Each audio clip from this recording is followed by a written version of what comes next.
When the emergency alarm pierced through the Wyoming State Military Academy at 2:47 a.m., nobody expected that the solution would come from a ball of yarn and a pair of knitting needles tucked away in a footlocker.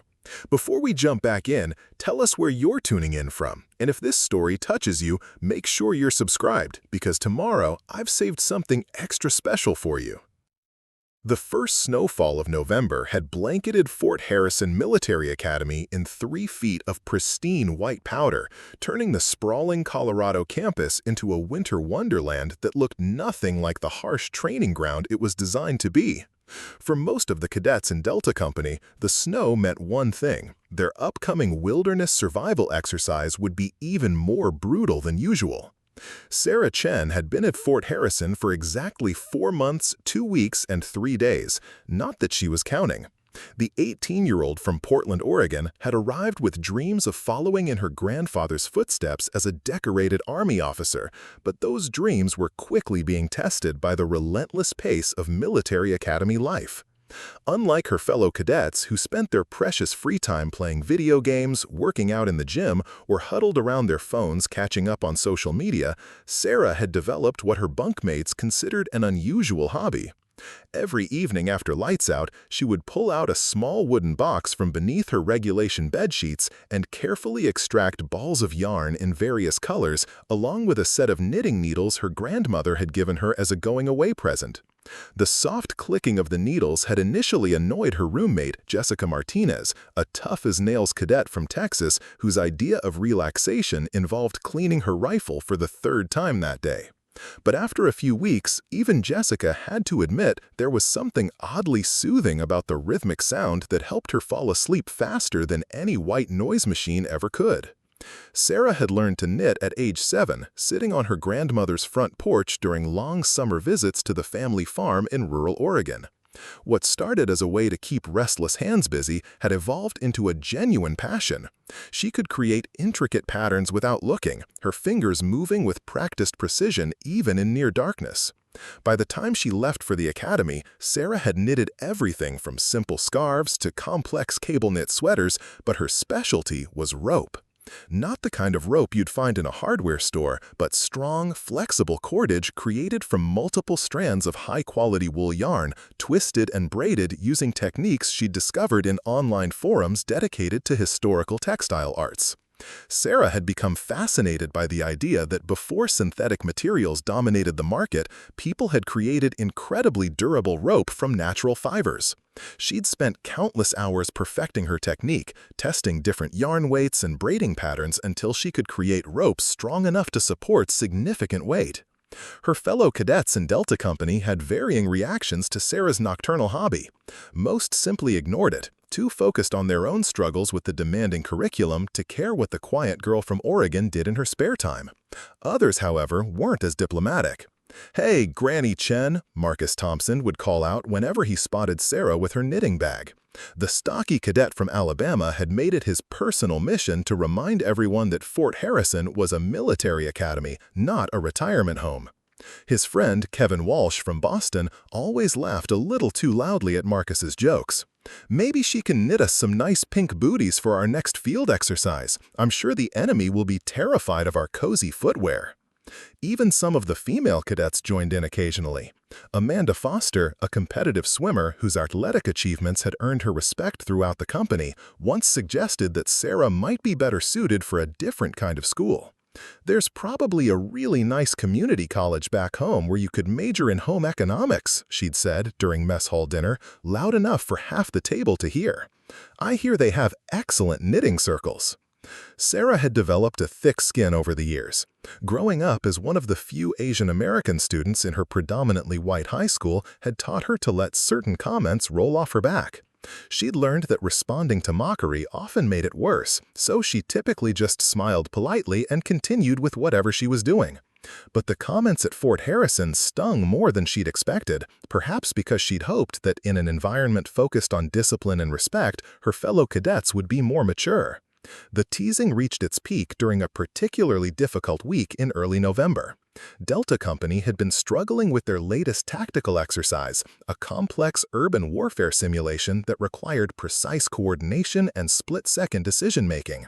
Stress levels were high, tempers were short, and everyone was looking for ways to blow off steam.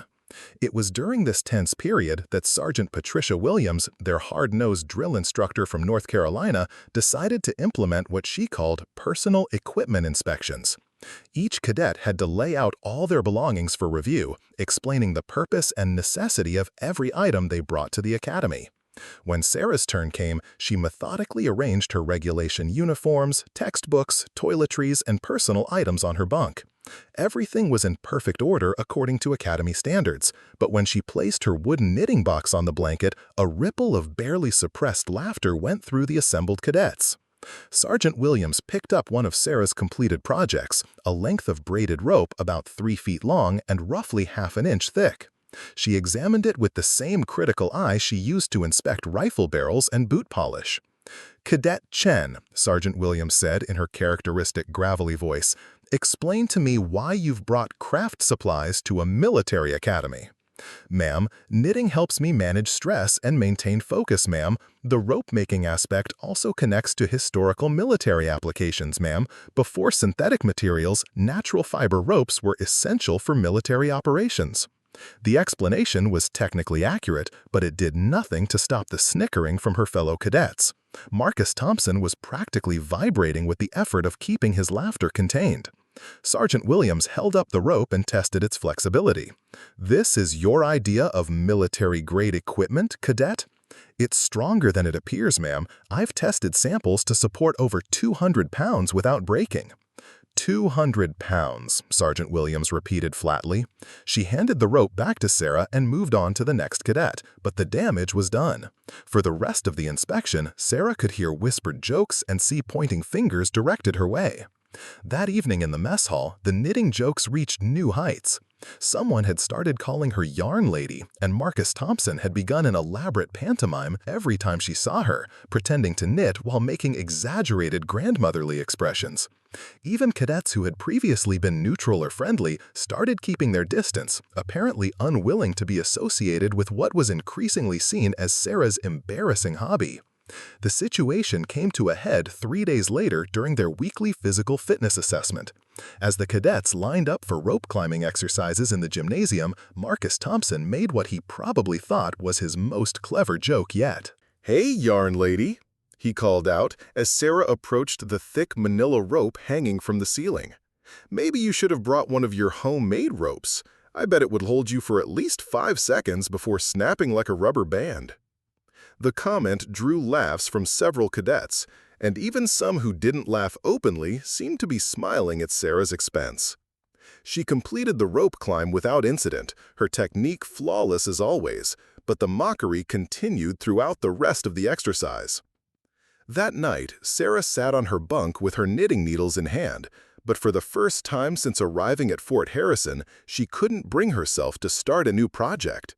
The constant ridicule was wearing her down, making her question whether she belonged at the academy at all. Maybe Amanda Foster had been right about community college. Maybe she wasn't cut out for military life if something as simple as knitting could make her such an outcast. But as she looked at her current project, a particularly complex rope design she'd been working on for weeks, Sarah felt a familiar surge of determination. Her grandfather hadn't backed down when his fellow soldiers questioned his unconventional tactics during the Korean War. Her grandmother hadn't stopped knitting when neighbors criticized her for wasting time on handmade items during the era of mass-produced everything. Sarah picked up her needles and continued working, the soft clicking sound filling the quiet barracks as her roommates settled in for the night. She had no idea that in less than a week, every person who had mocked her hobby would owe their life to the skills they'd spent months ridiculing. The wilderness survival exercise was scheduled to begin at 060 hours on a Friday morning in mid-November. Delta Company had been preparing for weeks, studying topographical maps of the Rockwood Canyon training area, memorizing emergency procedures, and drilling with their standard-issue survival gear.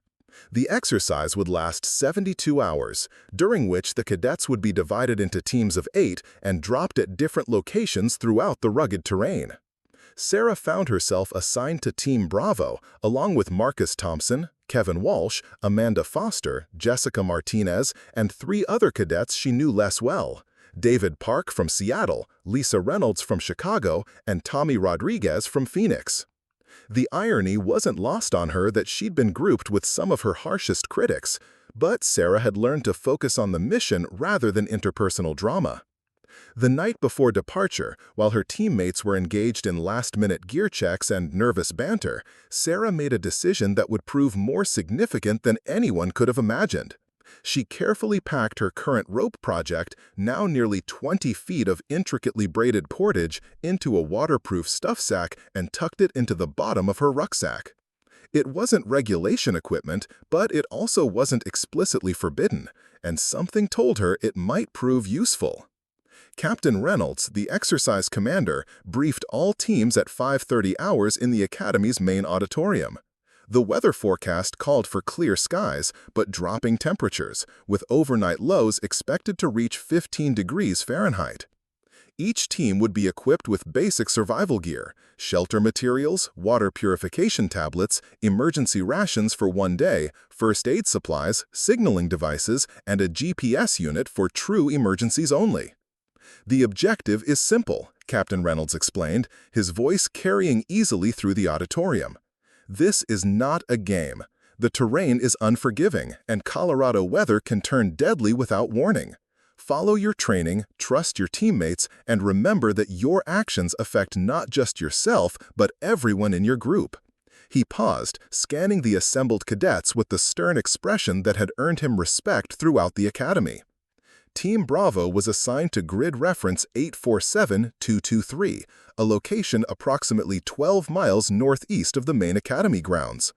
According to the topographic maps, their area included dense forest, a small stream, and what appeared to be a series of rocky outcroppings that could provide natural windbreaks for shelter construction.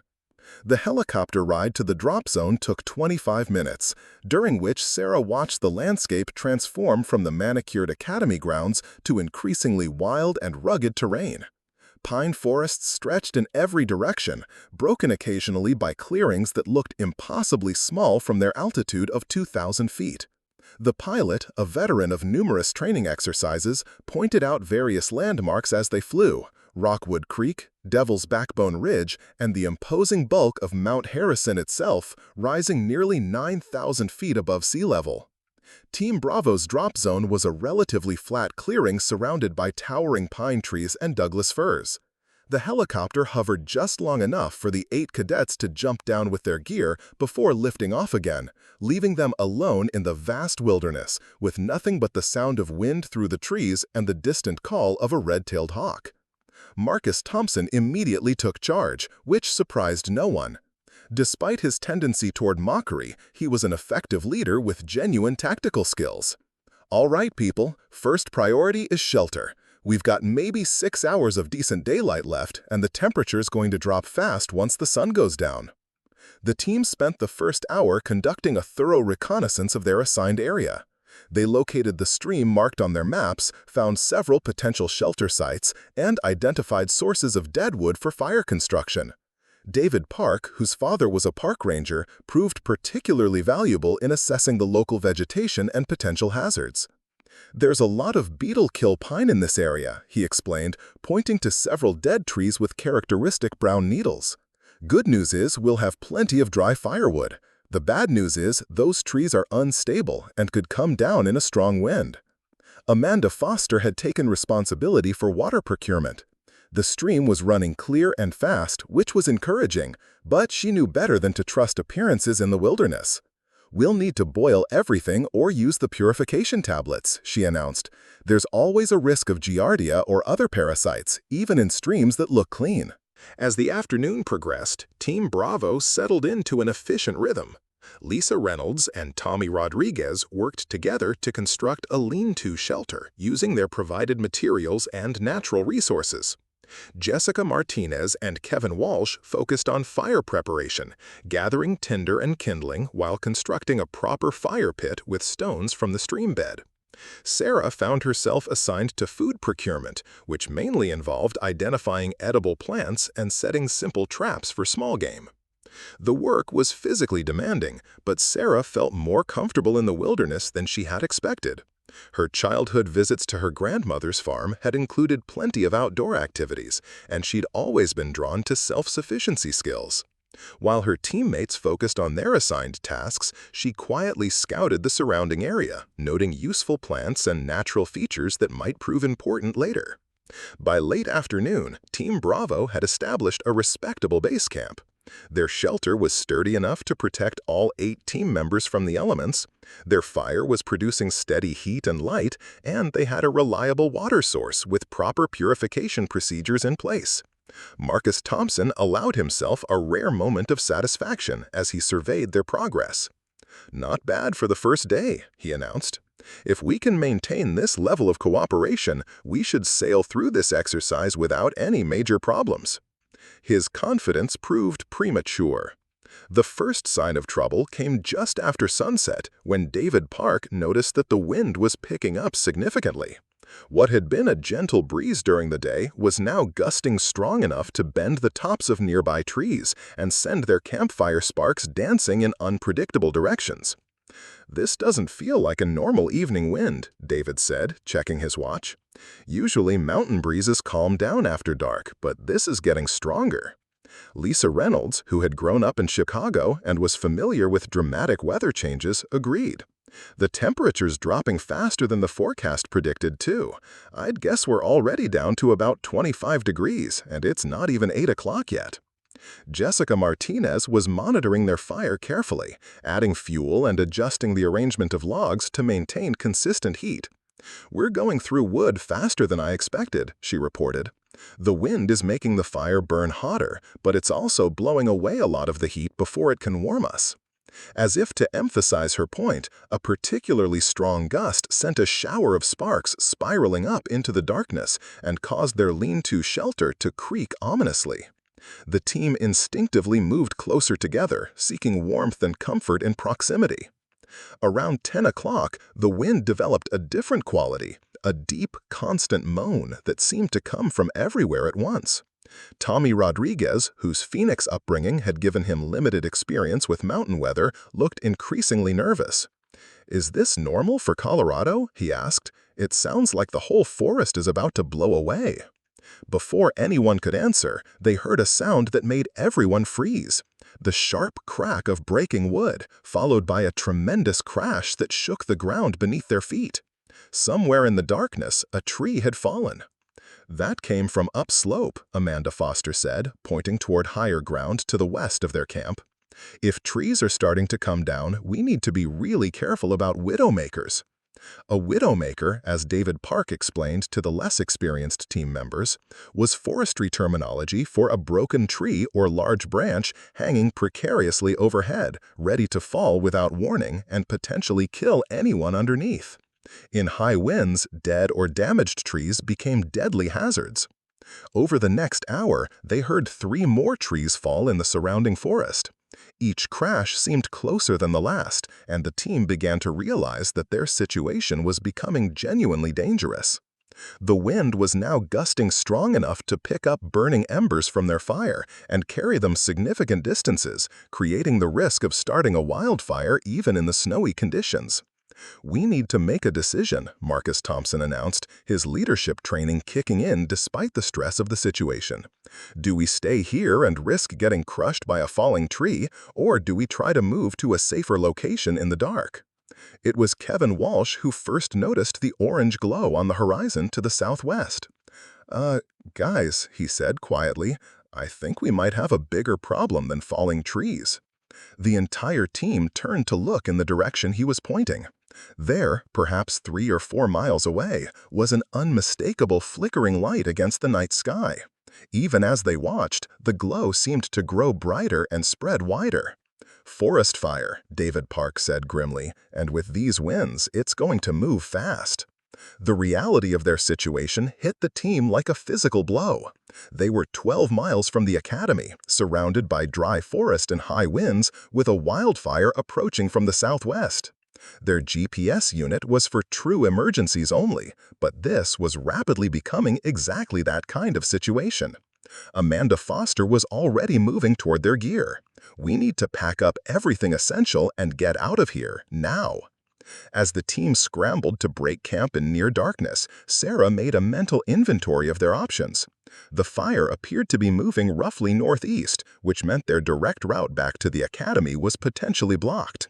The wind was pushing the flames in their general direction, and forest fires could move at speeds of up to 14 miles per hour under the right conditions. But there was another problem that none of them had verbalized yet.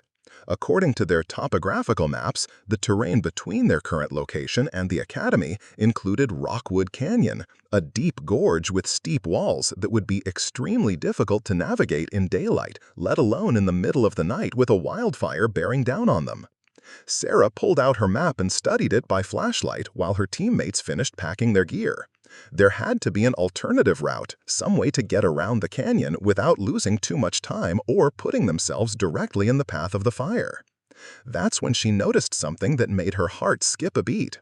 About 2 miles northeast of their current position, the map showed an abandoned fire lookout tower built on a rocky outcropping called Eagle's Perch. The tower wasn't marked as accessible by road, which suggested it could only be reached on foot. But it was positioned high enough to be well above the immediate fire danger and might offer a way to signal for help. But there was a problem. According to the contour lines on the map, Eagle's Perch is separated from their current area by a series of cliffs and steep ravines. The only marked trail was a switchback path that would add hours to their journey, time they probably didn't have with the fire moving in their direction. Sarah studied the topographical details more carefully, trying to understand the exact layout of the terrain. The cliffs appeared to be part of the same geological formation as the canyon system, which meant they were likely vertical or near-vertical rock faces.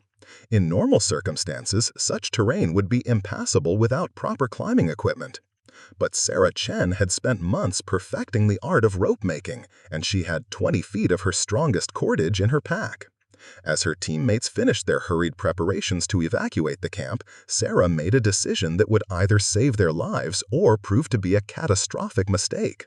She was going to suggest something that would sound completely insane to people who had spent months mocking her knitting hobby.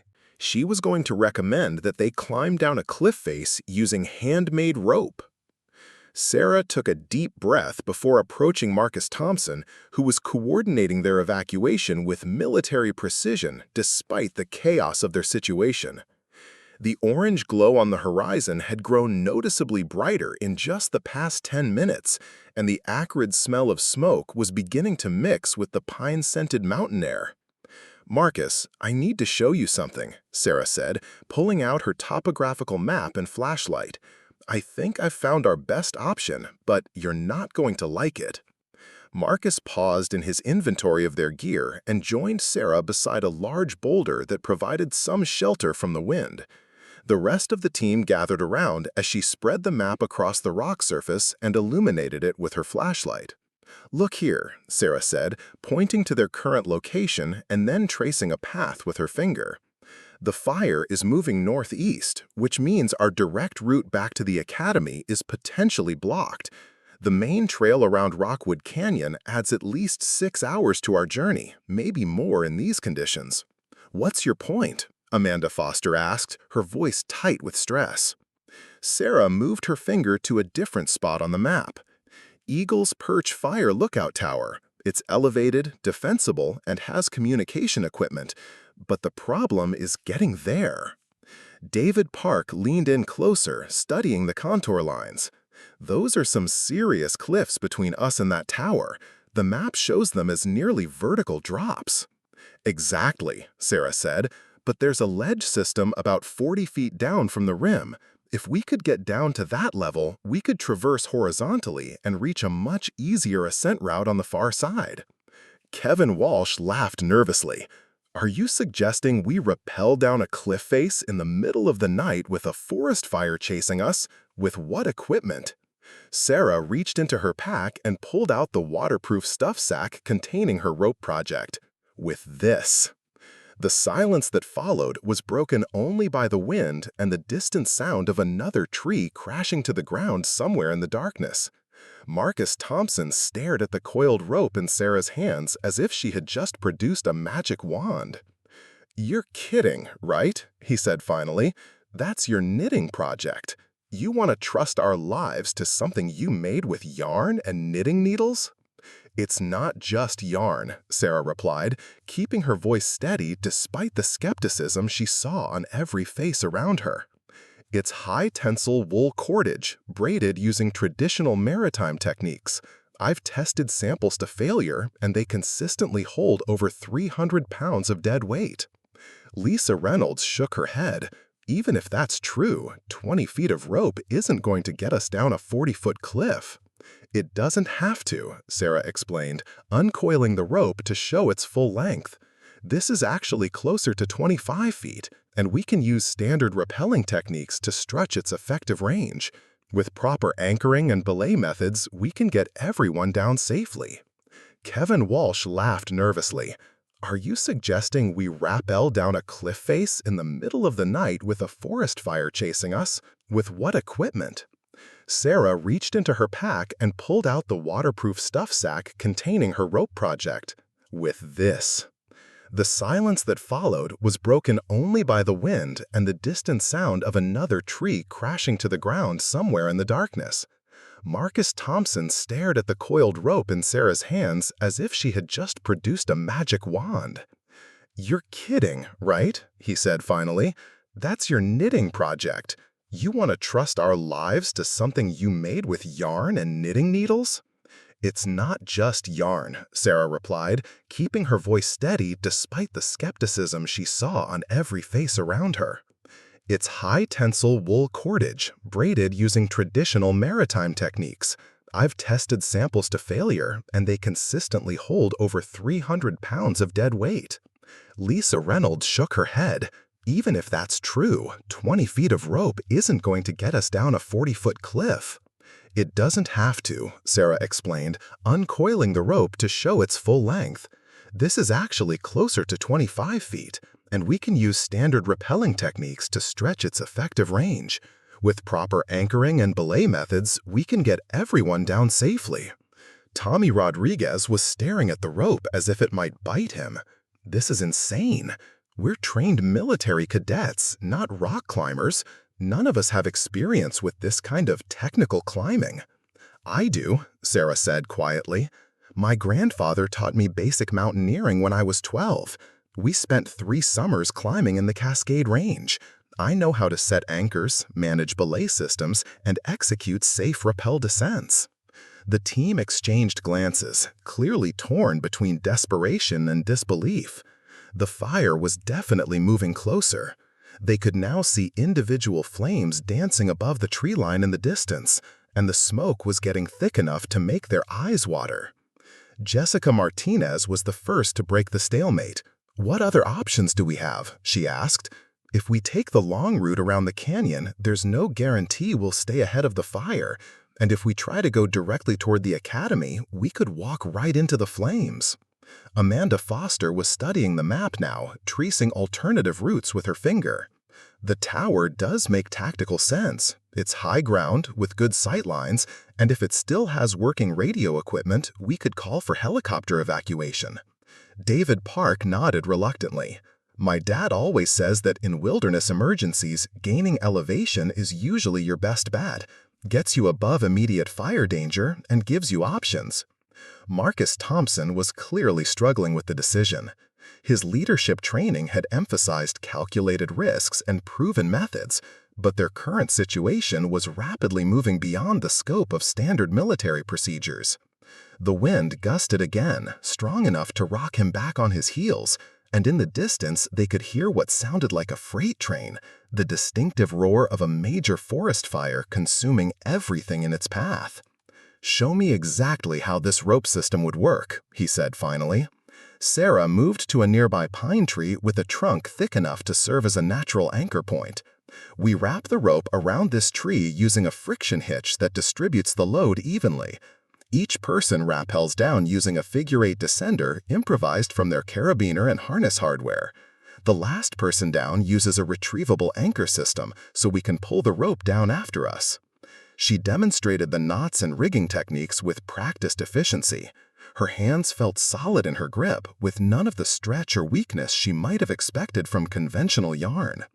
Kevin Walsh examined the rope more closely, testing its flexibility and checking Sarah's knot work. I have to admit, this feels a lot stronger than I expected. But how do we know it'll hold under the dynamic loading of a rappel? Because I've tested it, Sarah replied, not just with static weights, but with shock loading and abrasion resistance. This rope is designed to handle exactly this kind of application. The team spent another precious 10 minutes discussing alternatives, but the advancing fire made the decision for them. They could now see individual burning trees clearly silhouetted against the night sky, and the smoke was thick enough to make breathing uncomfortable. Whatever risks the cliff descent presented, staying in their current location was rapidly becoming suicidal. "All right," Marcus said, "we go with Sarah's plan, but we do this smart and safe.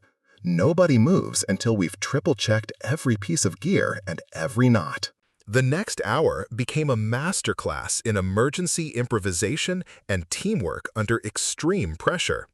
Sarah took the lead in rigging the Rappel system, but every team member contributed their knowledge and skills to solve various technical challenges. Amanda Foster proved invaluable in organizing their gear for the descent, ensuring that each person carried only essential items that wouldn't interfere with their climbing harnesses. Lisa Reynolds used her engineering background to double-check Sarah's anchor calculations and load distribution analysis. David Park applied his wilderness experience to plan their route once they reached the ledge system. The cliff edge, when they finally reached it, was even more intimidating than the map had suggested. Their flashlights revealed a nearly vertical rock face that disappeared into darkness below.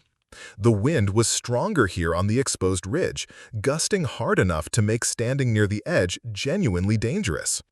Sarah set up the anchor system with meticulous care, using the rope in combination with gear from multiple team members to create a redundant belay point that could safely handle the weight of all 8 cadets. She tested every knot twice, checked every carabiner gate, and verified that the rope ran smoothly through their improvised descender setup.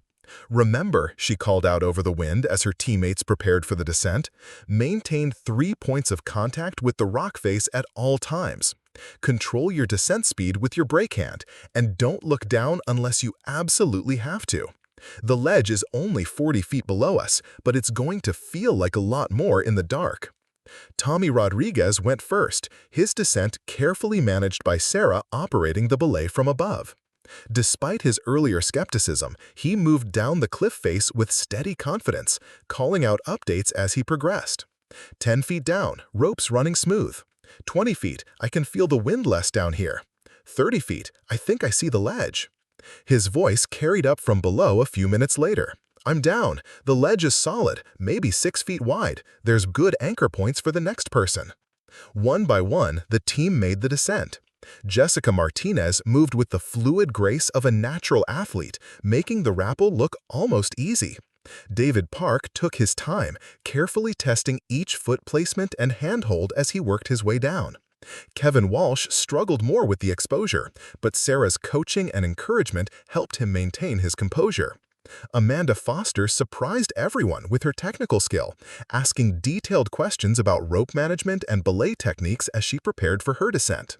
Lisa Reynolds approached the cliff with the methodical precision of an engineer, double-checking every piece of equipment before committing to the rope. Marcus Thompson insisted on going second to last, maintaining his leadership responsibility for the team's safety even in this unconventional situation. He moved down the cliff with military efficiency, his years of physical training evident in his controlled movements and steady breathing. That left Sarah alone at the top, with the advancing forest fire now clearly visible through the trees behind her. The heat was becoming noticeable even at their distance, and burning embers were beginning to drift through the air like deadly snow. She had perhaps 10 minutes before the fire reached their original campsite, and maybe 20 before it arrived at the cliff edge where she now stood. The retrievable anchor system she had rigged was more complex than the others, designed to allow her to rappel down while simultaneously setting up the rope for recovery from below. It required precise timing and flawless execution, but Sarah had practiced similar techniques dozens of times during her climbing expeditions with her grandfather. She double-checked her harness one final time, verified that her brake hand was properly positioned, and stepped backward over the cliff edge into the darkness below.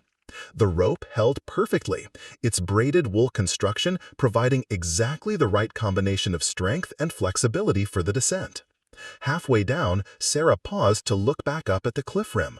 Orange light was now flickering through the trees at the edge of their former campsite, and she could hear the distinctive crackling roar of flames consuming dry pine needles and undergrowth. They had escaped with perhaps minutes to spare. When her feet touched the ledge 40 feet below, Sarah felt a surge of relief mixed with pride. Her handmade rope had performed exactly as designed, safely delivering all 8 team members to their intermediate position on the cliff face. But their escape was far from complete.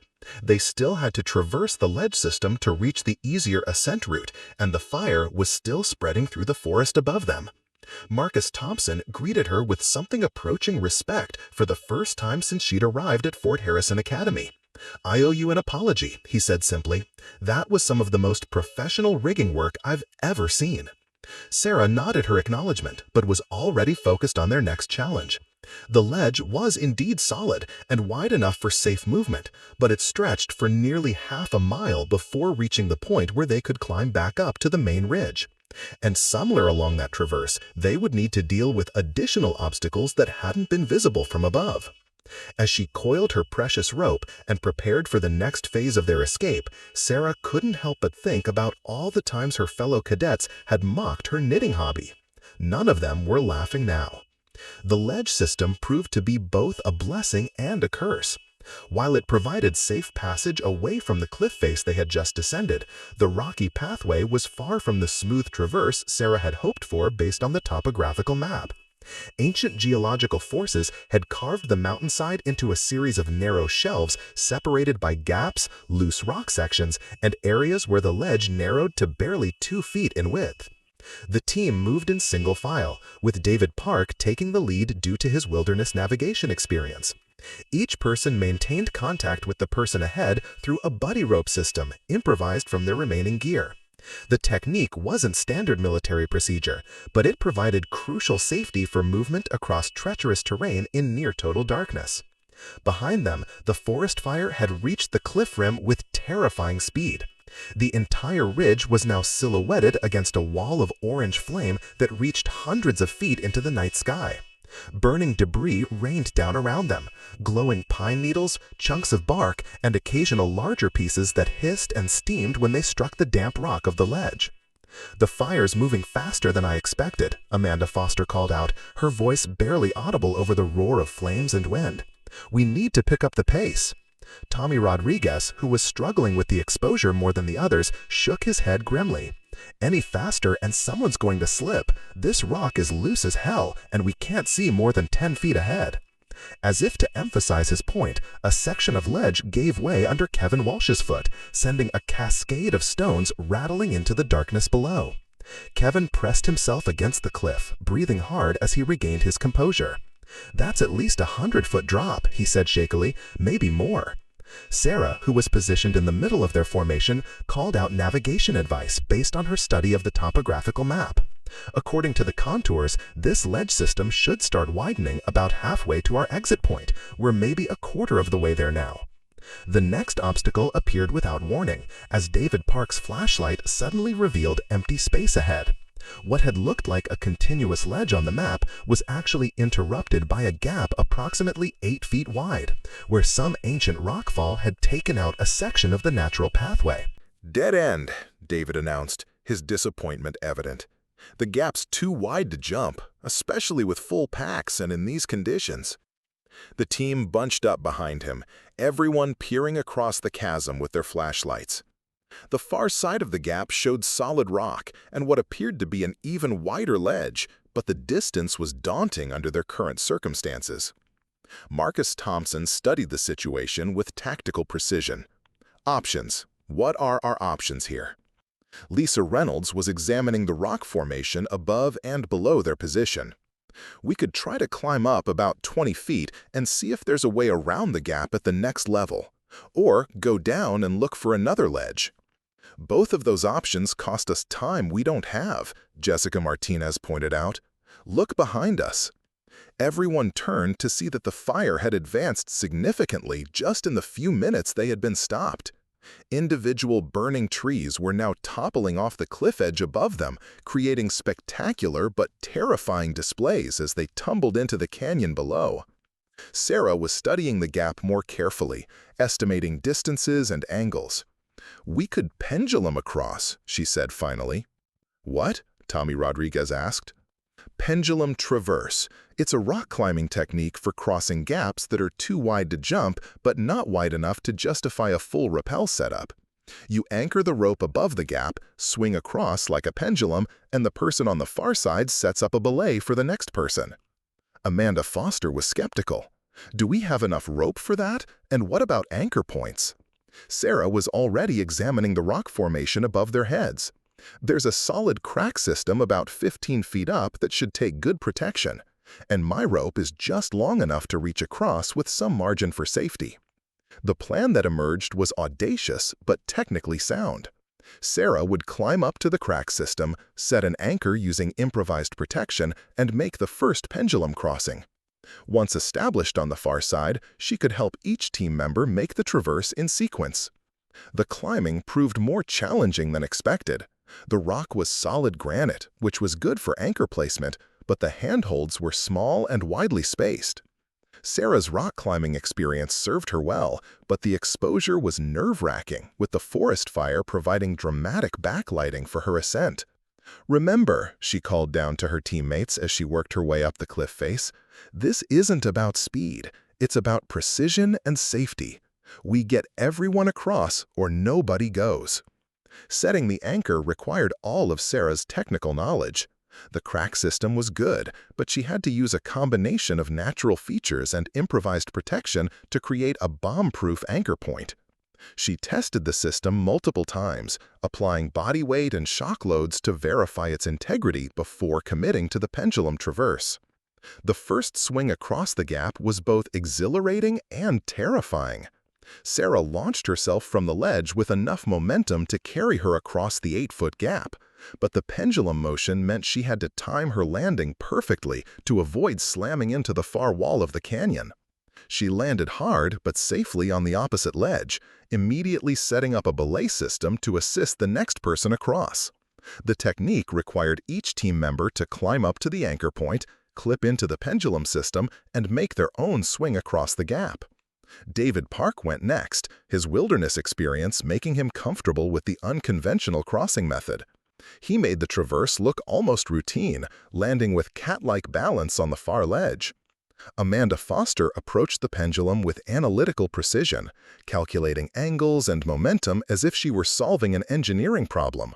Her crossing was textbook perfect, demonstrating that intellectual preparation could compensate for limited practical experience. Kevin Walsh struggled more with the psychological aspects of the traverse. The combination of exposure, darkness, and the growing fire behind them was testing his mental resilience. But with encouragement from both sides of the gap, he managed to complete the crossing, though his landing was less controlled than the others.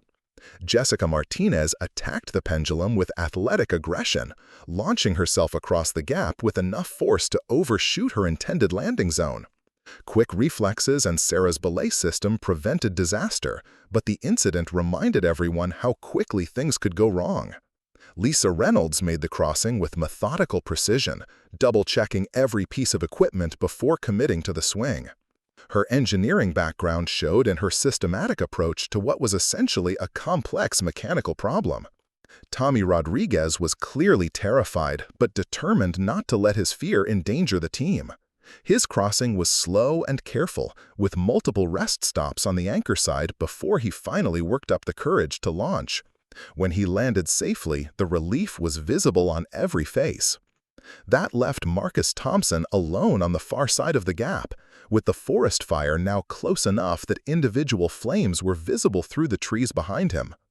As team leader, he had insisted on going last to ensure everyone else's safety, but now that decision put him in the most dangerous position.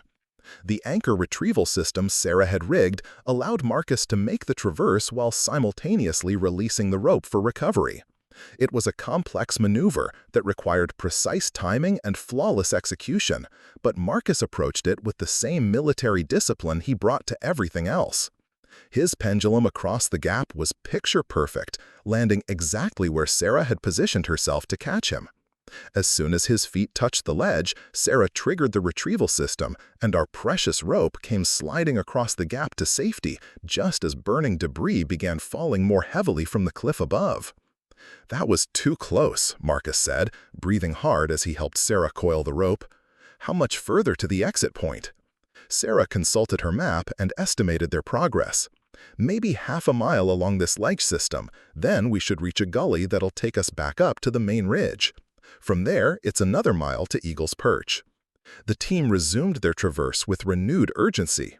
Behind them, the entire mountainside was now engulfed in flames that reached hundreds of feet into the sky.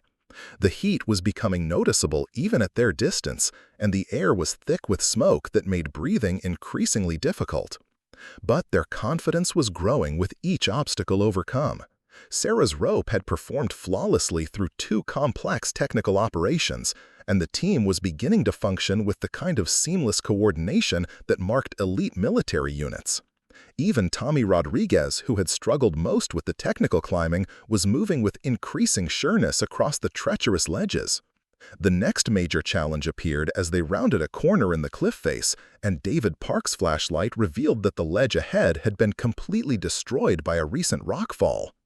Thousands of tons of granite had collapsed from the cliff above, leaving a debris field that completely blocked their intended route. "Can we climb over it?" Amanda Foster asked, studying the massive pile of broken rock. David shook his head. "Too unstable. Those rocks could shift without warning, and some of them are the size of cars. We'd be crushed if the pile collapsed."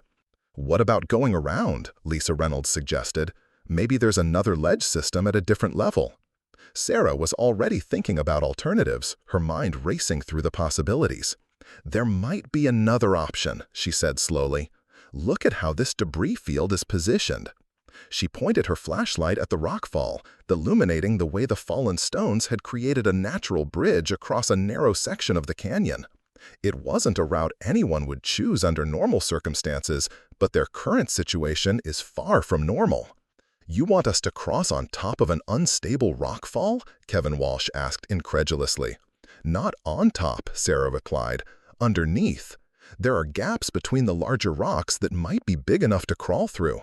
If we can find a stable route through the debris field, we could come out on the far side without having to backtrack." The suggestion sparked immediate debate among the team members. The risks were obvious. Unstable rocks, potential entrapment, limited visibility in confined spaces. But the alternatives were equally problematic. Backtracking would cost them precious time they didn't have, and the fire was still advancing steadily in their direction. Marcus Thompson made the leadership decision that would define the final phase of their escape. "We try Sarah's route through the debris field, but we do it smart, one person at a time, constant communication, and we back out immediately if it looks unstable." As Sarah prepared to lead the way into the maze of fallen rocks, she reflected on how dramatically the night had changed her relationship with her fellow cadets. Hours earlier, they had mocked her knitting hobby as a useless distraction from military training. Now, they were literally trusting their lives to her technical skills and unconventional problem-solving abilities. The forest fire continued its relentless advance, turning the night sky orange and filling the air with smoke and falling embers. Somewhere ahead lay the fire tower that represented their salvation, but first they had to navigate through a mountain of unstable rock using nothing but their wits, their training, and 20 feet of handmade rope.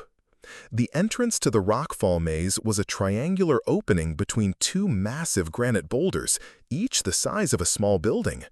Sarah crouched at the threshold, her flashlight revealing a complex network of passages that disappeared into the debris field like a three-dimensional puzzle carved from stone. "Test every handhold and foothold before you commit your weight," she called back to her teammates. "If you hear any grinding or shifting sounds, freeze immediately and call out. We'll figure out a different route." The first section required crawling on hands and knees through a tunnel barely 3 feet high. The granite walls were rough and cold, with sharp edges that caught on clothing and equipment. Sarah moved with deliberate care, testing each surface before applying pressure and constantly scanning ahead for signs of instability. Behind her, she could hear the steady progression of her teammates following the same route. David Park's wilderness experience made him a natural at reading rock formations, and he provided running commentary on structural stability as they advanced through the maze. "This section looks solid," his voice echoed from the confined space. "The weight distribution is good, and these rocks have probably been settled for years." The tunnel opened into a larger chamber, formed by the random arrangement of fallen boulders. Sarah's flashlight revealed multiple exit routes, but choosing the wrong passage could lead them deeper into the debris field or into a dead end that would force them to backtrack through the narrow tunnel. "Wait here while I scout ahead," Sarah told the team as they gathered in the chamber. The space was large enough for all 8 cadets, but the ceiling was low enough that they had to remain crouched or seated. She spent 10 minutes exploring each possible route, carefully mapping the passages in her mind and looking for signs that would indicate which direction led toward their intended destination. The debris field was larger and more complex than it had appeared from the outside, with some passages extending deep into the heart of the rockfall. "The left passage is our best bet," she announced upon returning. "It trends in the right direction, and I can see daylight, or firelight, coming through from the far end." The route she had chosen required a combination of crawling, climbing, and occasional chimney technique where they had to brace themselves between opposing walls to advance through vertical sections. The progress was slow and physically demanding, but the passage remained structurally sound. Kevin Walsh discovered that his claustrophobia was worse than he had realized. Halfway through a particularly narrow section, he stopped moving and began breathing heavily in a pattern that suggested the onset of panic. "I can't do this," he said, his voice tight with stress.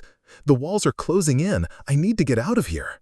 Sarah immediately recognized the signs of claustrophobic panic and responded with the calm authority her grandfather had taught her during their mountain climbing expeditions. "Kevin, listen to my voice. Focus on breathing slowly and steadily. You're not trapped, you're just in a tight space temporarily." She talked him through a series of breathing exercises while the rest of the team waited patiently in the confined passage. The forest fire was still advancing behind them, but they couldn't afford to have a team member panic in the middle of the debris field. "Think about the exit," Sarah continued. "I've already scouted the route, and it opens up significantly just ahead. You're going to make it through this, and in 10 minutes you'll be back in the open air." The psychological coaching worked. Kevin's breathing gradually returned to normal, and he was able to resume forward movement through the narrow passage. When they finally emerged into a wider section, his relief was visible even in the dim flashlight illumination. The final obstacle in the debris field was a vertical chimney that required technical climbing skills to negotiate safely. The passage was formed by 2 massive rocks leaning against each other, creating a crack approximately 2 feet wide that extended upward for about 15 feet. "This is where the rope comes in handy again," Sarah announced, studying the chimney with her flashlight. "I'll climb to the top and set up a belay for everyone else."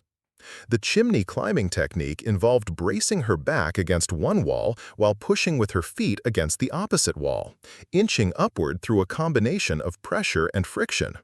It was strenuous work that required precise balance and constant muscle tension, but Sarah's rock climbing experience made the ascent manageable. At the top of the chimney, she found herself back in open air for the first time in over an hour. The contrast was dramatic, from the confined spaces of the debris field to the vast openness of the mountain night, with the forest fire now creating a spectacular but terrifying backdrop across the entire western horizon. She quickly set up a belay system and began bringing her teammates up one at a time. Each person approached the chimney differently based on their physical capabilities and comfort level with technical climbing. Amanda Foster used her engineering mindset to analyze the mechanical principles involved, calculating optimal body positioning and pressure distribution before beginning her ascent. Her methodical approach proved highly effective, and she completed the climb with textbook technique. Jessica Martinez attacked the chimney with athletic determination, her competitive swimmer strength giving her a significant advantage in the sustained muscle tension required for the technique. She made the ascent look almost effortless. David Park's wilderness experience included some rock climbing, and he moved up the chimney with steady confidence, calling out encouragement to the teammates still waiting below. Lisa Reynolds struggled more with the physical demands of the technique, but her analytical approach helped her understand the body mechanics involved. With coaching from Sarah and determination born of necessity, she successfully completed the ascent. Tommy Rodriguez surprised everyone, including himself, by adapting quickly to the chimney technique. His earlier fear of exposure seemed to have been replaced by growing confidence in his technical abilities. Marcus Thompson climbed with military efficiency, his years of physical training evident in his controlled movements and steady breathing pattern. As team leader, he had been monitoring everyone's performance throughout the debris field navigation, and his confidence in the team's capabilities was clearly growing. Kevin Walsh, still dealing with the psychological aftermath of his claustrophobic episode, approached the chimney with visible apprehension. But the support and encouragement from his teammates, combined with his determination not to let fear control him, enabled him to complete what was arguably the most challenging individual obstacle they had faced. As the team regrouped at the top of the debris field, Sarah consulted her map and GPS coordinates to verify their position. The navigation through the rockfall had taken them slightly off their intended route, but they were still within reasonable distance of their objective. "Eagle's Perch should be about 3/4 of a mile northeast from here," she announced. "The terrain looks manageable, mostly uphill through forest, then a final scramble up to the tower itself." The forest they entered was eerily quiet compared to the chaotic environment they had left behind. Here, the trees were still green and alive, though the air was thick with smoke, and the orange glow of the fire was visible through the canopy above them. The contrast made their current surroundings feel almost peaceful, despite the ongoing emergency. But the quiet was deceptive. As they climbed higher through the pine forest, the wind began to pick up again, and they could hear the distant roar of the fire as it consumed everything in its path. More concerning was the occasional shower of burning embers that drifted down through the trees, suggesting that the fire was still spreading in their general direction. David Park was monitoring the fire's progress with growing concern. "The wind's shifting," he announced. "It's starting to push the fire more toward the north, which means it might curve around and cut off our escape routes." The implication was clear. They needed to reach the fire tower as quickly as possible, not just for shelter and communication, but because the fire's unpredictable movement could trap them in the forest if they delayed much longer. The team picked up their pace, moving through the pine forest with a sense of urgency that had been building throughout the night. Their earlier technical challenges had tested their individual skills and team coordination, but now they were in a race against time and natural forces beyond their control. As they climbed higher, the trees began to thin out, and they caught their first glimpse of Eagle's Perch Fire Tower silhouetted against the night sky. The structure was a classic example of Depression-era fire detection architecture, a tall steel framework supporting a small cabin with wraparound windows designed to provide 360-degree visibility across the surrounding forest.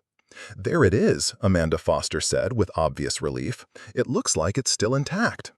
But reaching the tower required one final challenge. The structure was built on a rocky outcropping that rose nearly 100 feet above the surrounding forest floor. The approach route was a steep scramble over loose rock and exposed granite slabs that would be treacherous even in daylight. Sarah studied the terrain with her flashlight, identifying the safest route up the rocky slope. "We'll need to rope up for this section," she decided. "The rock looks solid, but there's a lot of loose material that could shift under our weight." As she prepared her rope for what would hopefully be its final technical application of the night, Sarah reflected on the extraordinary series of events that had brought them to this point. When she had packed the handmade cordage hours earlier, she could never have imagined the critical role it would play in their survival. The forest fire continued its relentless advance somewhere behind them, turning the night sky orange and filling the air with smoke and the sound of destruction. But ahead lay the fire tower that represented safety, communication with the outside world, and the end of their harrowing journey through one of the most challenging nights any of them had ever experienced. The final ascent to Eagle's Perch would require everything they had learned about teamwork, technical skills, and mental resilience. And somewhere in the back of her mind, Sarah knew that this night had fundamentally changed how her fellow cadets viewed both her and the unconventional skills that had saved all their lives. The ascent to Eagle's Perch Fire Tower began at the base of a granite outcropping that jutted from the mountainside like the prow of a massive stone ship. Sarah's flashlight revealed a challenging terrain of loose scree, vertical rock steps, and exposed slabs that would require careful route finding to navigate safely in the darkness. "We'll use a running belay system," Sarah announced, uncoiling her rope for what she hoped would be its final technical application of the night. "I'll lead climb and place protection as we go up. Everyone stays roped in until we reach the tower platform." The technique she proposed was more advanced than anything they had attempted so far. Rather than the static anchoring systems they had used for rappelling and pendulum crossings, a running belay required continuous movement while maintaining safety through a series of intermediate anchor points. Marcus Thompson studied the route with tactical assessment skills. "How long will this take? The fire's definitely moving in our direction, and we don't have unlimited time." Sarah was already identifying potential anchor points and rest positions on the rock face above them. "Maybe 45 minutes to get everyone up, assuming we don't run into major difficulties. It's steep, but the rock looks solid enough for good protection placement." David Park was examining the base of the outcropping with his wilderness experience eye. "There's definitely been a rockfall here recently. See those fresh scars on the trees? And some of this loose material looks like it came down within the last few weeks." The observation added another layer of complexity to their situation. Not only were they climbing in darkness with a forest fire approaching, but they were also dealing with potentially unstable rock that could shift without warning. Lisa Reynolds approached the challenge with engineering precision, calculating load factors and structural integrity as if she were designing a bridge. "If we distribute our weight properly and avoid putting multiple people on questionable sections simultaneously, the risk should be manageable." Sarah began the lead climb with movements that demonstrated years of rock climbing experience. She tested each handhold carefully, placed protection at regular intervals, and called down detailed route information to help her teammates follow the safest path.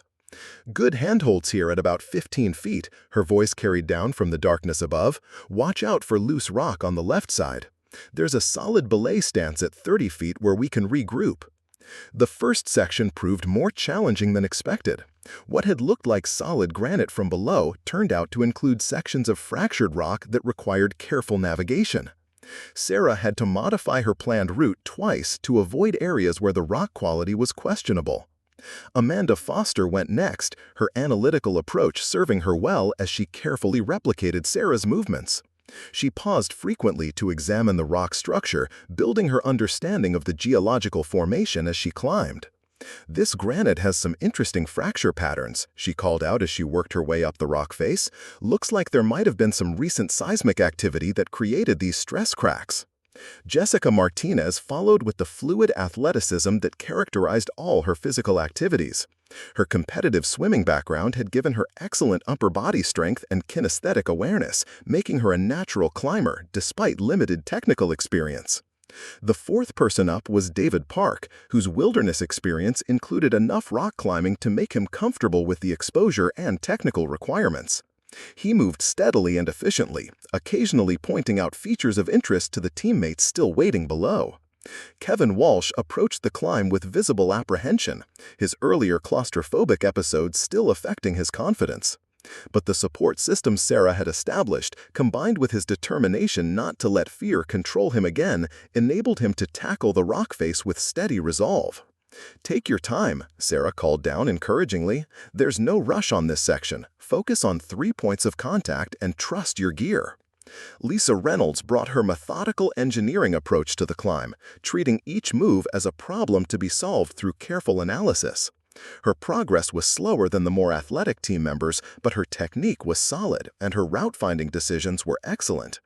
Tommy Rodriguez surprised everyone again by adapting quickly to the rock climbing techniques. His confidence had grown dramatically throughout the night, and what might have seemed impossible hours earlier now felt manageable with proper instruction and team support. Marcus Thompson climbed with the same military efficiency he brought to every challenge, his leadership instincts keeping him focused on team safety even while dealing with his own technical difficulty. As the last person up, he had the additional responsibility of cleaning the protection Sarah had placed, ensuring they could recover their limited gear. The belay stance at 30 feet provided a brief respite where the entire team could regroup and assess their progress. From their elevated position, they could see the forest fire more clearly than ever before.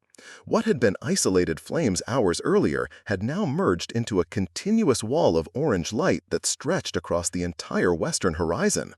Individual burning trees were visible as bright torches against the night, and the sound of destruction was a constant roar that seemed to shake the very rock beneath their feet. "It's moving faster than any fire I've ever seen," David Park observed grimly. "The wind must be gusting over 40 miles per hour to push flames that aggressively." More concerning was the pattern of spot fires they could now see ahead of the main blaze. Wind-carried embers were starting secondary fires several miles in advance of the primary burn, creating a complex pattern of threats that could quickly surround anyone caught in the wrong location. "We need to get to that tower as fast as safely possible," Marcus Thompson decided. "The fire behavior is getting unpredictable, and we don't want to be caught on this rock face if the wind shifts and brings flames directly toward us." The second pitch required more advanced climbing techniques, as the rock face steepened and the handholds became smaller and more widely spaced. Sarah was forced to use some of her most sophisticated rope management skills to protect the route adequately while maintaining reasonable speed. "This section's gonna be the crux," she called down to her teammates. "The holds are good, but they're small. Focus on precise foot placement and don't rush the moves." She worked her way up a vertical crack system that required jamming techniques, using hands and feet wedged into the rock fissure for upward progress. It was strenuous climbing that demanded both technical skill and significant upper body strength. At 50 feet above their last belay stance, Sarah found herself facing a move that would have been challenging even in daylight with proper climbing equipment. The crack system pinched down to almost nothing, forcing her to make a dynamic move to reach a good handhold nearly 4 feet away. The move required perfect timing and commitment.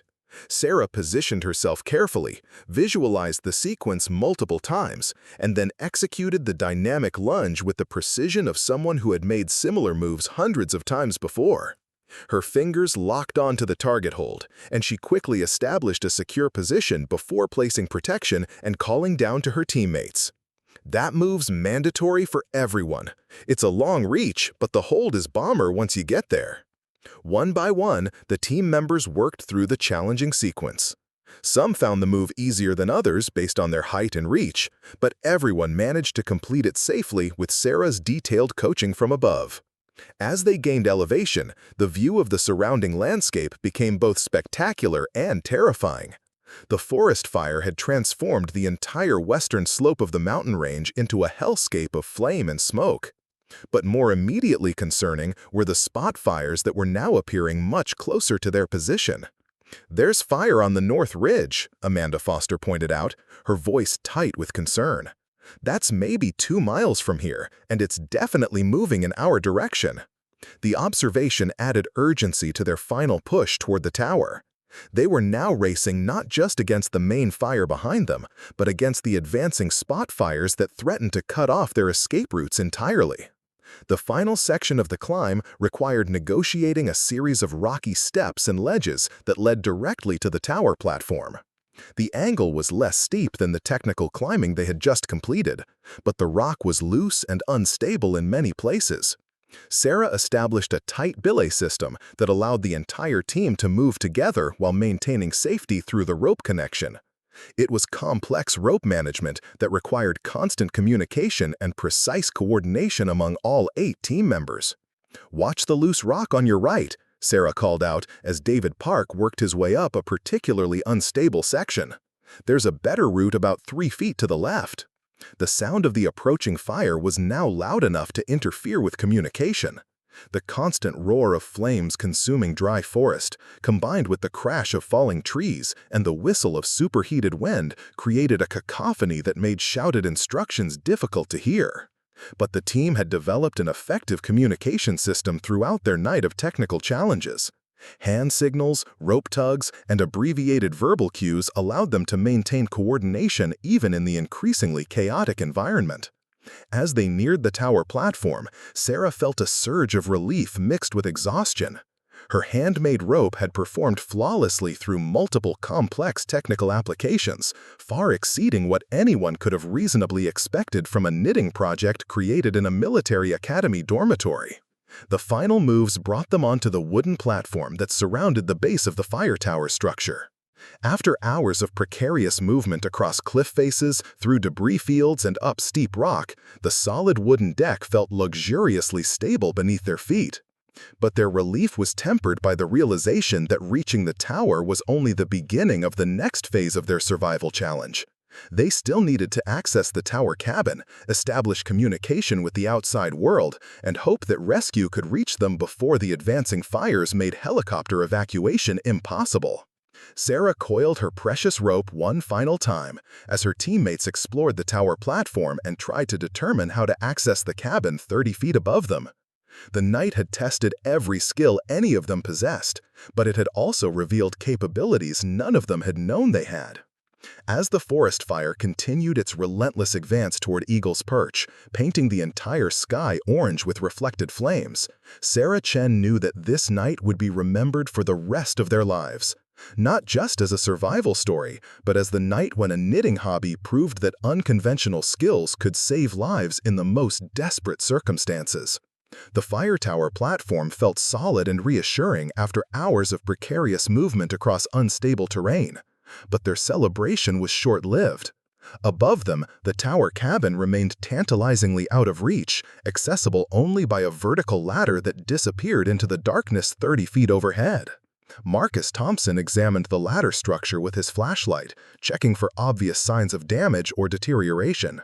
The rungs appear solid, but the entire assembly creaked ominously in the wind that was growing stronger as the forest fire approached their position.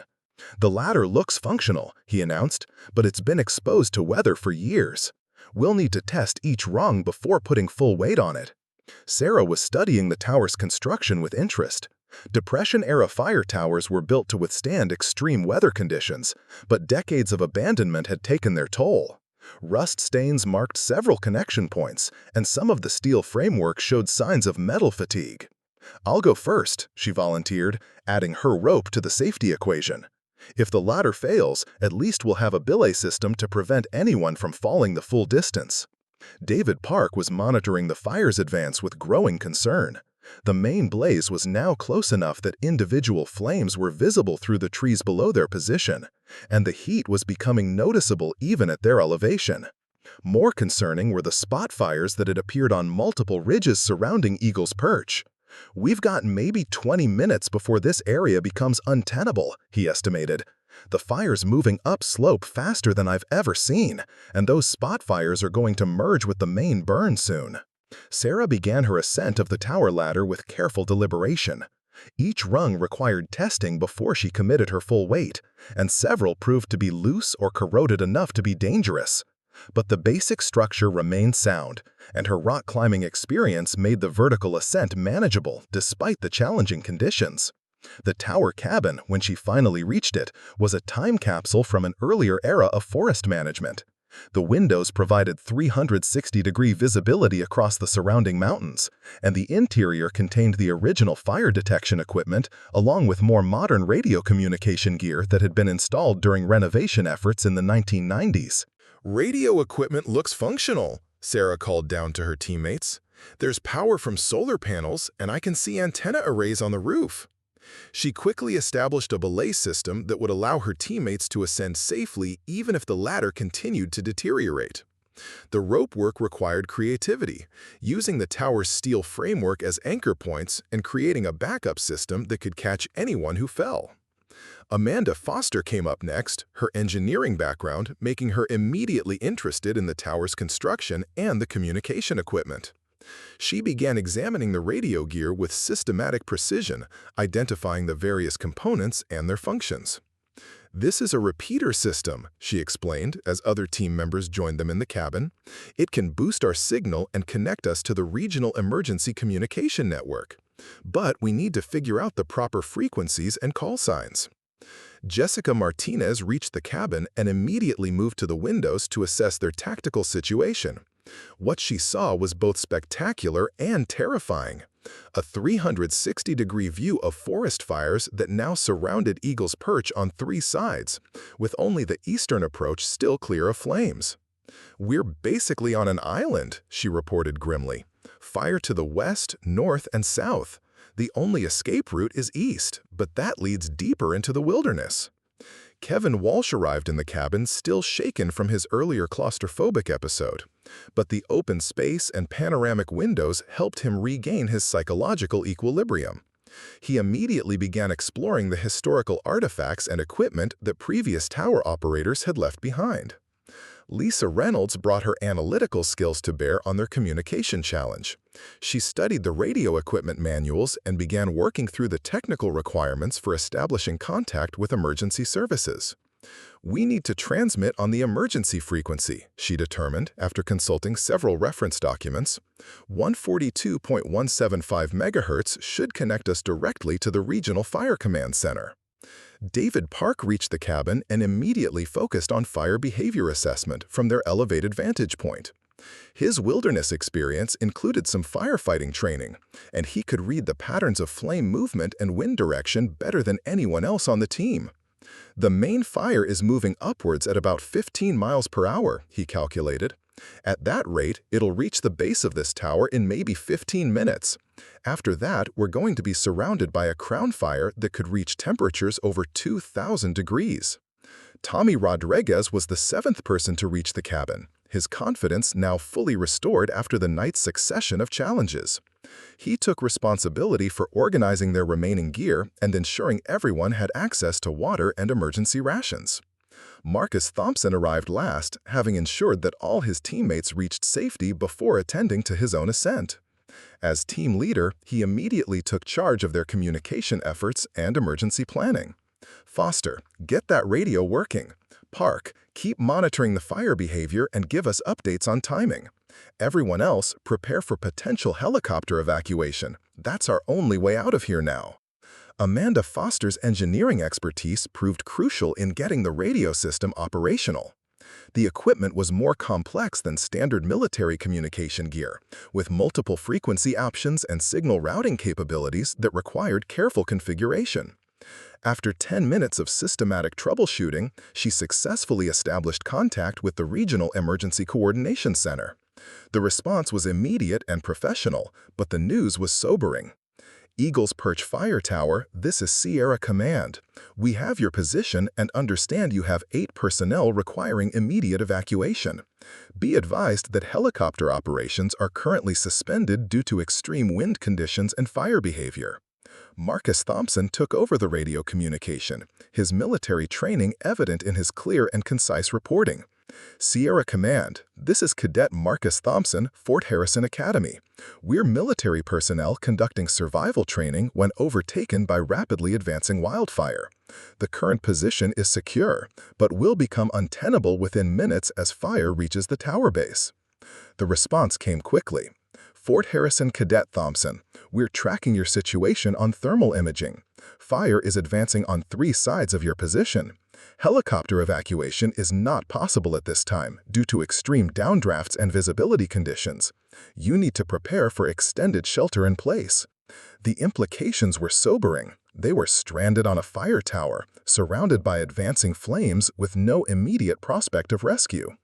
The tower cabin would protect them from radiant heat and flying embers, but they would need to endure hours of intense fire conditions before helicopter evacuation became possible. Sarah examined their supplies and calculated consumption rates. We have enough water for maybe 12 hours if we're careful.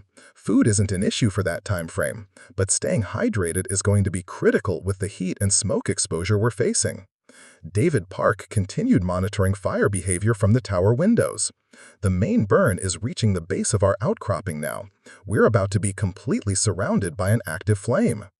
As if to emphasize his point, the first flames became visible among the trees directly below the tower platform. The fire was moving with terrifying speed, consuming everything in its path and creating the distinctive roar that marked a fully developed crown fire. The heat inside the cabin began to rise noticeably as the fire established itself around the base of Eagle's Perch. Despite the tower's elevation, radiant heat from the flames below was turning their refuge into an oven that would test their endurance for hours to come. But something remarkable had happened during their night of challenges and technical problem-solving. The 8 cadets who had mocked Sarah's knitting hobby just hours earlier had transformed into a cohesive team that trusted each other's skills and judgment implicitly. "We're going to get through this," Marcus Thompson announced with quiet confidence. "We've handled everything this night has thrown at us so far, and we'll handle this too."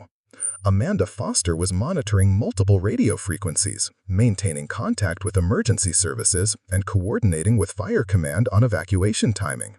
Her technical expertise with the communication equipment had become their lifeline to the outside world.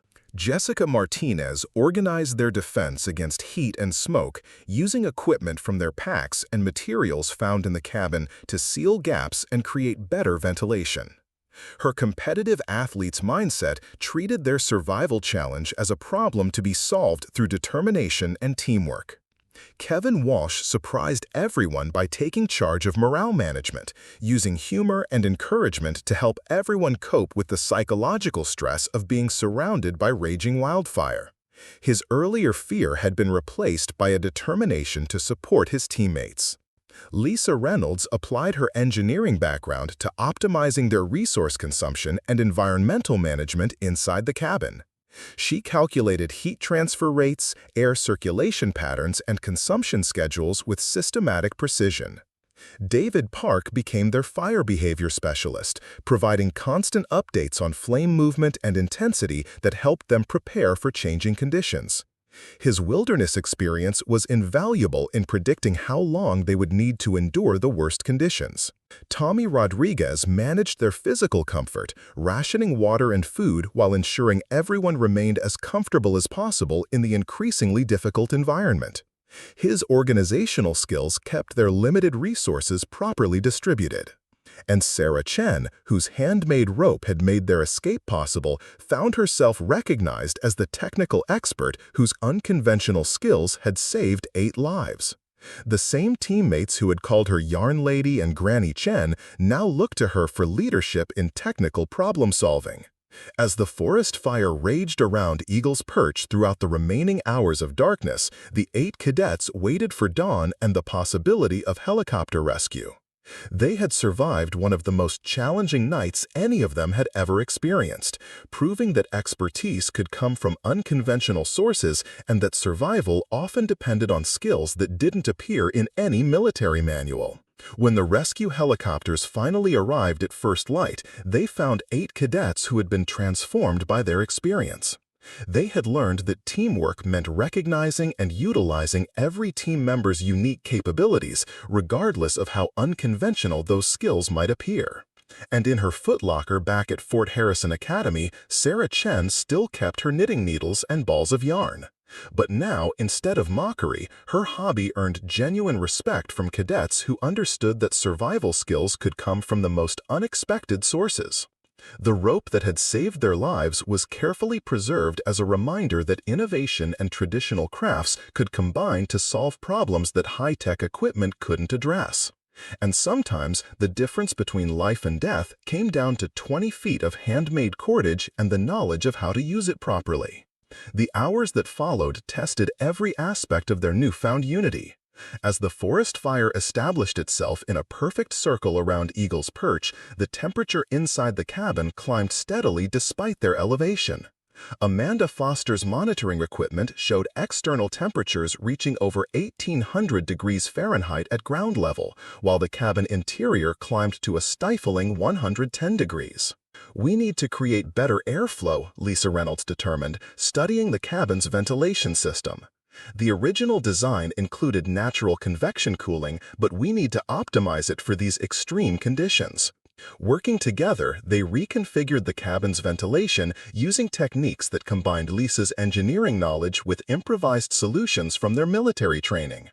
They created air channels using equipment from their packs, positioned water containers to provide evaporative cooling, and established a rotation system that ensured everyone got time near the cooler spots by the windows. David Park's fire behavior predictions proved accurate but sobering. "Crown fire intensity is peaking now," he reported around 3 a.m., watching walls of flame that reached nearly 200 feet into the night sky. "We're looking at another 3 hours minimum before conditions improve enough for helicopter operations." The psychological challenge was as demanding as the physical ordeal. Kevin Walsh, who had overcome his claustrophobia during their underground passage, now took on the role of maintaining team morale during their longest and most difficult wait. "You know what's funny?" he said during one particularly intense period when the fire seemed to be directly beneath them. "6 months ago, if someone had told me I'd be trapped in a fire tower with Yarn Lady's knitting rope as our salvation, I would have suggested they'd get their head examined." The comment drew tired laughter from the group, but it also sparked a deeper conversation about assumptions and prejudices that had shaped their initial reactions to Sarah's hobby.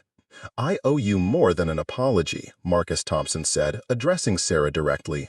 "I was completely wrong about your skills, and I let my preconceptions blind me to capabilities that turned out to be essential for our survival." Amanda Foster nodded in agreement. "We all did. I'm an engineer. I should understand that innovation often comes from combining traditional techniques with modern applications, but I dismissed your rope making as irrelevant to military training." Jessica Martinez added her own reflection. "In competitive swimming, we talk about how champions often have unconventional training methods that give them an edge. I should have recognized that the same principle applies to survival skills." The confessions continued around the group, each person acknowledging how their initial mockery had been based on narrow thinking rather than genuine assessment of practical value. It was a conversation that might never have happened without the extreme circumstances that had forced them to confront their assumptions. "The thing is," Sarah said quietly, "my grandmother always told me that traditional skills survive for reasons.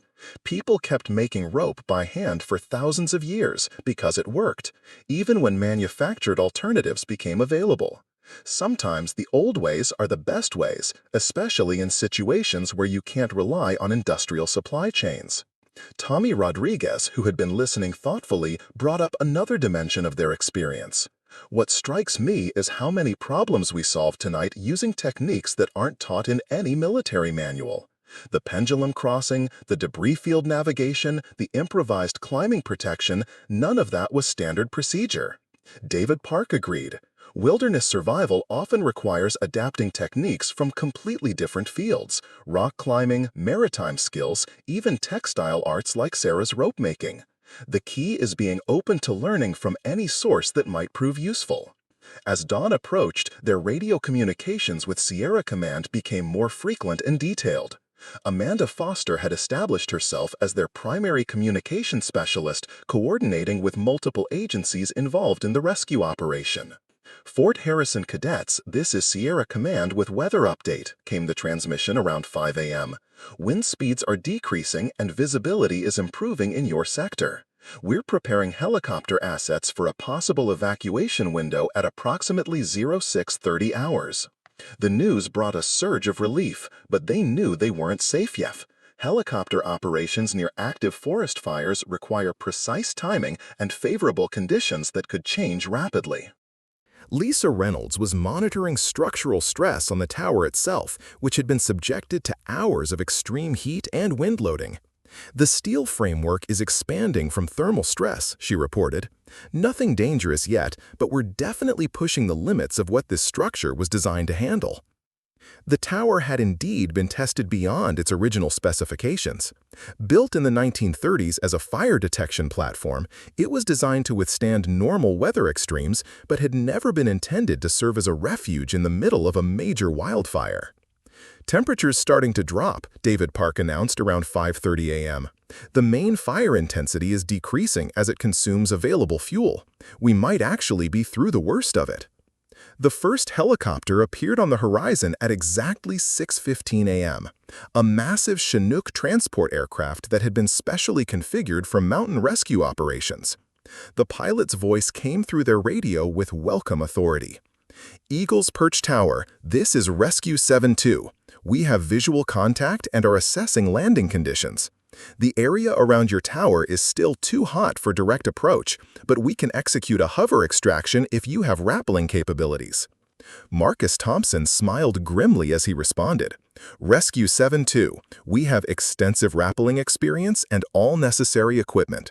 Ready for hover extraction on your command." Sarah's rope would serve one final crucial function in their rescue. The helicopter couldn't land due to the heat and debris around the tower base, but it could hover close enough for the team to rappel down to a safe landing zone approximately 50 feet from the tower. The extraction process required the same technical skills they had developed throughout the night. Sarah rigged the rappel system one final time, ensuring that each team member could descend safely from the tower platform to the helicopter's designated pickup point. The extraction process required the same technical skills they had developed throughout the night. Sarah rigged the rappel system one final time, ensuring that each team member could descend safely from the tower platform to the helicopter's designated pickup point. "It's fitting that we're ending this adventure the same way we've handled every other challenge," Amanda Foster observed as she prepared for the rappel, "with Sarah's rope work and all of us trusting skills we never thought we'd need." One by one, they rappelled from the tower platform to the rocky outcropping below, where the helicopter crew was waiting with medical evaluation and emergency supplies. The pilot, a veteran of hundreds of mountain rescues, admitted that their survival story was one of the most remarkable he had encountered. "Most people in your situation would have stayed put and hoped for the best," he told them. "The fact that you managed to navigate 12 miles of wilderness in the dark with a forest fire pursuing you, using improvised equipment and techniques, is genuinely extraordinary." The flight back to Fort Harrison Academy took 20 minutes, during which they watched the extent of fire damage from above. Thousands of acres of forest had been consumed, and their original campsite was completely obliterated. If they had remained in place waiting for rescue, they would not have survived. Upon landing at the academy, they were met by Captain Reynolds, Sergeant Williams, and a full medical team. The debriefing process would take days, but the immediate focus was on ensuring everyone had survived their ordeal without serious injury. "Cadet Chen," Captain Reynolds said privately after the initial medical checks were complete, "I understand your rope-making skills played a significant role in your team's survival. I'd like to discuss incorporating traditional craft techniques into our wilderness survival curriculum." The conversation marked a fundamental shift in how the Academy approached unconventional skills training. Sarah's experience demonstrated that survival often required innovation and adaptability that went beyond standard military procedures. In the weeks that followed, the story of Team Bravo's escape became legendary throughout Fort Harrison Academy. But more importantly, it changed how cadets approached learning and skill development. The mockery that had once greeted unconventional hobbies was replaced by genuine curiosity about practical applications. Sarah found herself teaching rope-making workshops to interested cadets, sharing techniques that combined traditional craftsmanship with modern materials and applications. Her knitting needles and balls of yarn became symbols of how diverse skills could contribute to mission success. Marcus Thompson, Kevin Walsh, Amanda Foster, and the rest of Team Bravo became advocates for intellectual humility and openness to learning from unexpected sources. Their experience had taught them that expertise could emerge from any background and that survival often depended on recognizing and utilizing every available resource. Years later, when any of them faced seemingly impossible challenges, they would remember the night when a knitting hobby proved to be the most valuable survival skill any of them possessed. And they would remember Sarah Chen, whose quiet competence and unconventional expertise had transformed 8 critics into believers in the power of unexpected solutions. The rope that had saved their lives was preserved in the Academy's museum as a reminder that innovation often comes from combining traditional wisdom with modern necessity. And sometimes, the difference between life and death comes down to 20 feet of handmade cordage and the knowledge of how to use it properly. Up next, you've got 2 more standout stories right on your screen. If this one hits the mark, you won't want to pass these up. Just click and check them out. And don't forget to subscribe and turn on the notification bell so you don't miss any upload from us.